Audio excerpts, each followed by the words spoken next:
सूबाई हुकूमत के अहकामात और डिप्टी कमिश्नर बुनेर मोहम्मद खालिद खान की हुसूसी हिदायत पर जिला बुनेर में होने वाले स्पोर्ट्स गाला के सिलसिले में असिस्टेंट कमिश्नर डगर लतीफुर रहमान खान के ऑफिस डगर में एक अहम मीटिंग का इनेकाद किया गया।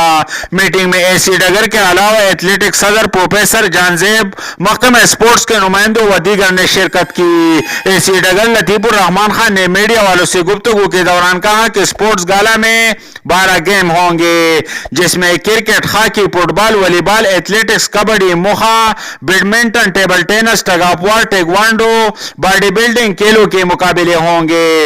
इन्होंने कहा कि स्पोर्ट्स गाला का बुनियादी मकसद नौजवानों को मनफी सरगर्मियों से दूर रखना और इलाकाई खेलों को फरोग देना है। हमारी पूरी कोशिश होगी कि खिलाड़ियों का इंतखाब मेरिट की बुनियाद पर हो सके ताकि सूबे के लेवल पर अच्छी नुमाइंदगी मिल सके।